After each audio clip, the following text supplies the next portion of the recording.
please subscribe and don't forget to press the bell icon to get notified whenever we upload a new video. We do have Ashwani Gujral, as always, joining in at 11:30 a.m. to tell us about his technical calls at this hour. Ashwani, over to you then on the Nifty as well as on stocks. So on the Nifty, we've found support at the 50-day moving average, 10,450 thereabouts, and also on the Bank Nifty around 25,200. Now, one thing that should be done here is taking profits off. The other thing is that both Nifty and the Bank Nifty futures, they are losing premium very fast. So right now, I think the Nifty futures premium is hardly 5-7 points, and Bank Nifty is already at a discount. So my sense is that the market wants to have a bit of correction before it moves forward. That correction could be 150 points on the Nifty, 10,250 thereabouts, which is the 20-day moving average, and also on the Bank Nifty maybe 24,800, which is the 200-day and the 20-day. So just intraday, we have taken some short positions, and they would be justified right now. Maybe they will work out, but certainly you should be taking off your long positions that you took 5 days back, because the market is not showing that kind of follow through. We have good global cues, we have Axis Bank news, etc., but the market is unable to show follow through, so sluggish at higher levels. Having said that, Adani Ports is a buy with a stop of 383, target of 400. Jet Airways is a sell with a stop of 624, target of 600, and Chennai Petro is a sell with a stop of 355, target of 340. Okay, well, some positive news which has come in for Dr. Reddy's, at least in terms of first glance, where they have received an establishment inspection report, which is basically a closure report of a particular inspection from the US FDA for their API unit in Mexico. I don't think that ever was an issue, and was something which was highlighted as a red flag in any case. So it's good news for them, but it should be normal work in progress for Dr. Reddy's if they've received an EIR for their API unit in Mexico. Ashwani, just a quick word on whether Axis and ICICI can be bought here.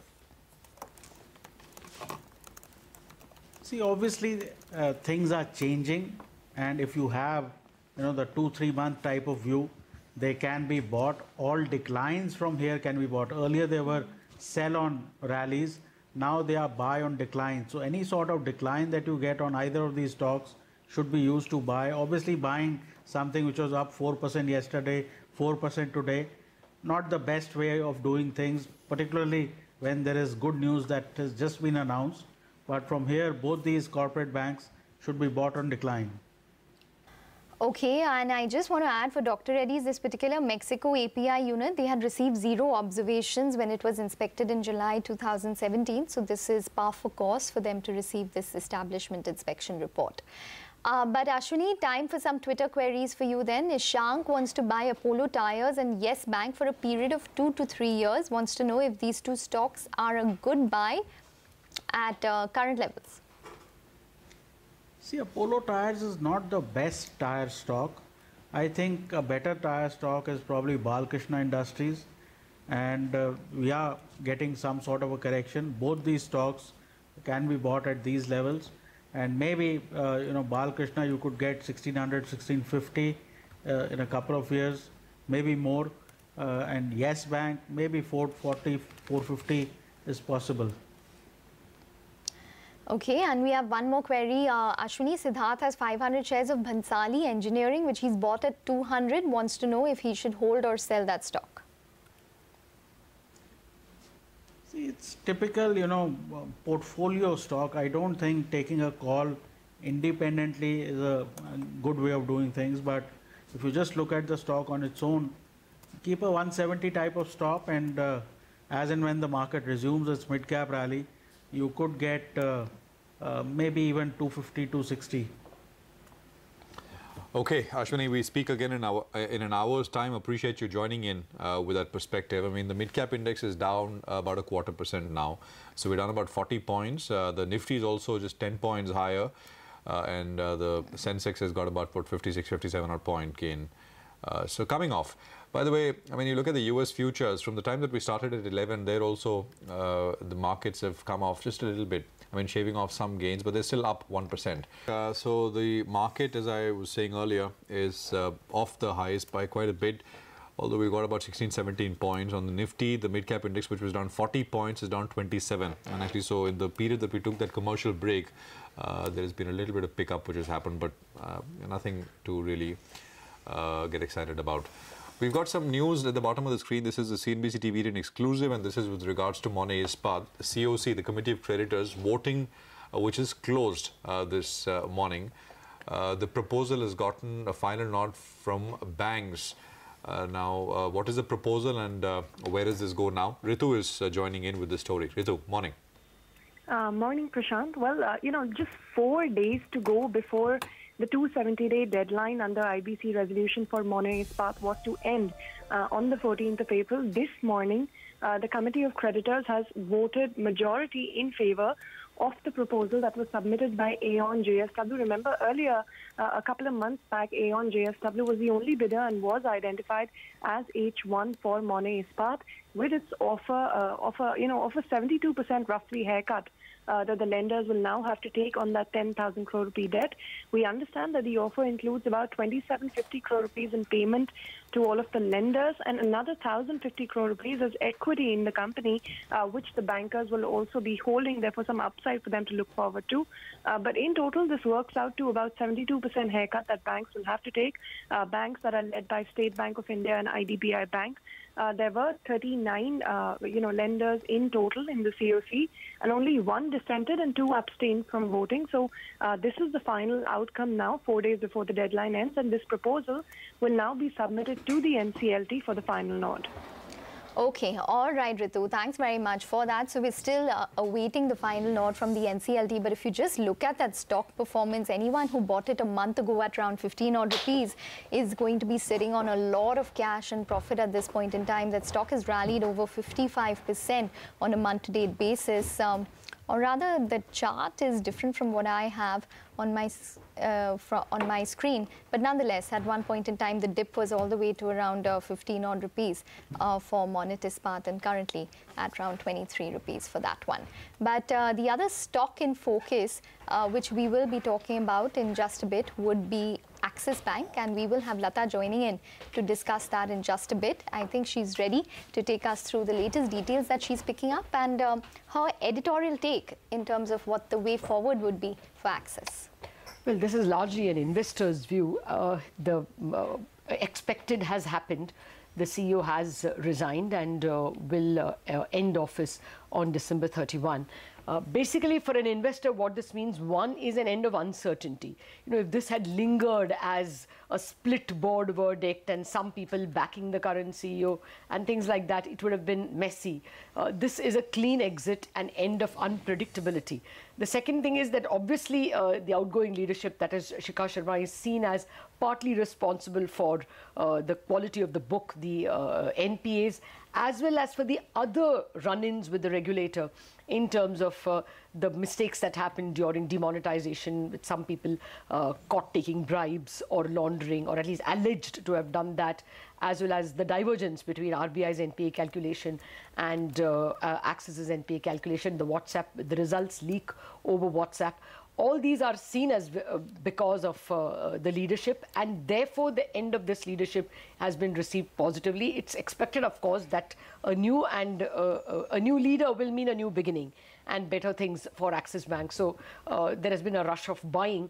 Most importantly, as Macquarie states, and something which is on everyone's mind, that now with a change of leadership, the possibility of the merger talks with Kotak or acquisition by Kotak once again gain currency. What happens at the end of it, whether a government will be willing to sell its SUTI shares and LIC shares to a new investor like Kotak, or merge with, accept Kotak shares in exchange of Axis shares. One doesn't know in an election year whether these decisions will be taken. But the market at the moment is thinking on those lines. Its appetite is whetted, and therefore you're seeing a lot of buying, 5% higher on Axis shares. Is the same kind of sentiment being shared on ICICI as well? Both are different cases, but I guess that also comes up in conversations. Yeah, the conversation certainly is veering towards expecting the leadership to change.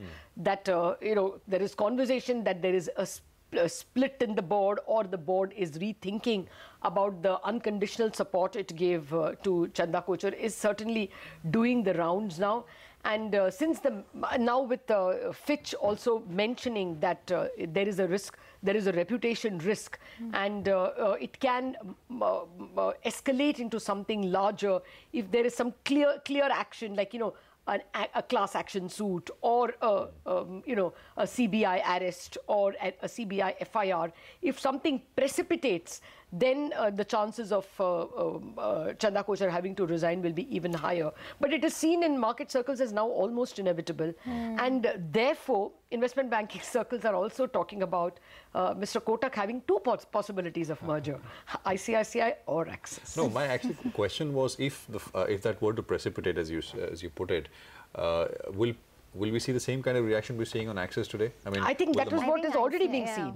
The interpretation of the market is both shares are rising for the same reason, that they're expecting change of leadership. Because, with ICICI, I don't know, you've tracked this much more closely. At least the perception is the last 3-4 years, under the same leadership, they've really consolidated the book, and really well, which is not the perception with Axis. So, well, it may be less so with ICICI, but there will be a set of people who will believe that part of the NPAs could have been managed better. It was managed maybe better than Axis, but when you come right down to it, the level of NPAs and gross NPAs of Axis at the moment is 5.8. After the RBI rules, it may go up to 8 or 9.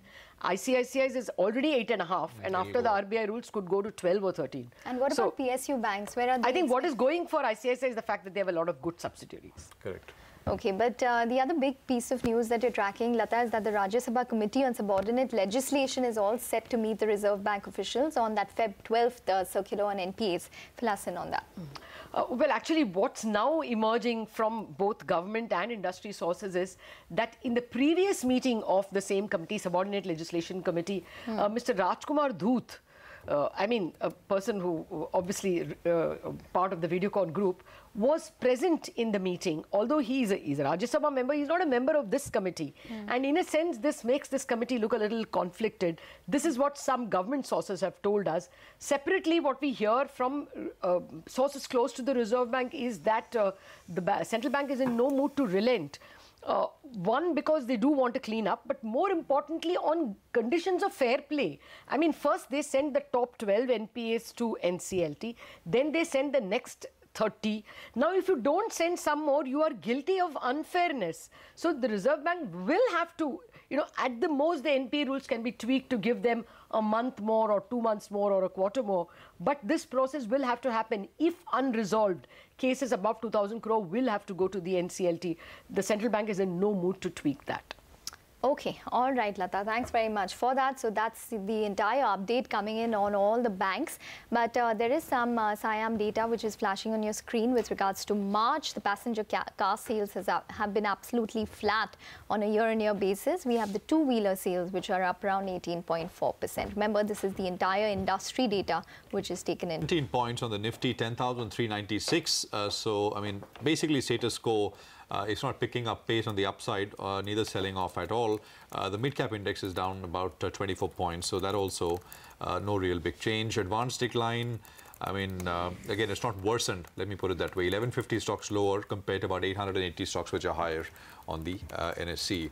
We'll play out some sound bites that we got earlier in the day. We spoke with S. Narain of ICICI Prudential AMC. He's one of the few contrarians, true contrarians in the market. He's bullish on the utility space, but he also likes consumption sector in the near term. Listen out to his rationale on these two areas. utilities is one of the biggest overweights among all the sectors. And while renewable has been growing, renewable does not produce power in all parts of the day.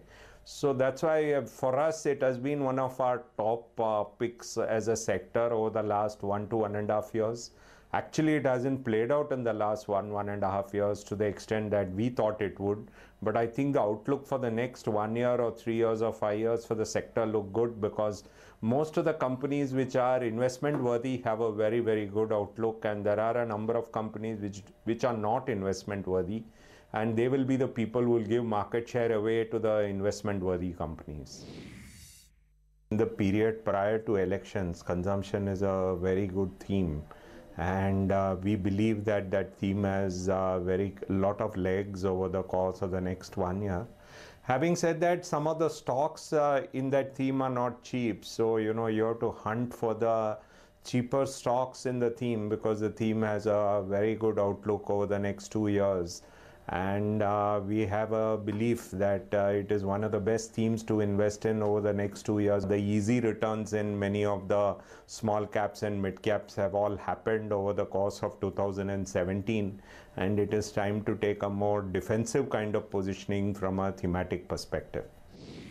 I would not be willing to bet on NBFCs at this point of time, simply because they had the big benefit of when interest rates came down, their cost of borrowing came down significantly, and that helped them a lot. So our belief is that the non-NBFC finance sector should be something which is worth looking at. And even the insurance and newly listed plays across all the financial space, which has come from different sectors in finance, I think they are the other areas of a lot of interest at this point of time. The mid-cap index is now in the red, so we're down around 13 odd points for the mid-cap index. The Bank Nifty holding up with a gain of around 0.4%, and the Nifty just about higher by around 20 odd points now. CNBC TV18's Anshu Sharma caught up with Ajay Singh, the CMD of SpiceJet, and began by asking him about SpiceJet's interest in Air India and whether the company will be bidding for it or not. Let's listen in to that interesting conversation. I've always said that SpiceJet is too small an airline to bid for something as large as Air India. I think Air India is a wonderful asset, but it's too large for SpiceJet. What's the plan with regards to overseas flying for SpiceJet? Where have you... Well, as you know, we already fly to 7 countries. 25% of our capacity is on international. As the new planes come in and they give us a higher range than the existing planes, of course, there will be many more flights to international destinations. We will be announcing those shortly. And in terms of fleet expansion, how many ATRs do you plan to add? Well, we don't plan to add any ATR. We do plan to add significant number of Boeing aircraft, the MAX aircraft, and we've ordered about 175 of those planes. In addition to that, we have ordered 25 of the Q400, Bombardier Q400 aircraft. Those will start to come in September of this year. So we expect that a significant number of those planes will be available by the end of next year. So how many cities are left under Udan 1, and what plans do you have for Udan 2? We have 2 cities left under Udan 1 where airports were not ready. Adampur airport is now operational, and we will be starting flights to that airport, which is basically, this is the airport for the city of Jalandhar. Kanpur airport, there's still some work which is pending. We hope that can be completed really soon. We expect that it should be completed by the end of this month, and if that can happen, we should start flights there also really soon. So the flights to Adampur will start in May, and we hope that we can start Kanpur as well by end of that month. And under Udan 2, where do you... Udan 2, we have several new sectors, and some of them are Darbhanga in Bihar, Pakyong in Sikkim, Lilabadi in Assam, Hubli in Karnataka, and Kannur in Kerala. So we are very excited about going to those cities. Okay, SpiceJet's Ajay Singh there. 22 points on the Nifty, 10,402. So as we wrap up this edition of Trading Hour, and have to report that last 1 hour has been pretty uneventful as far as indices.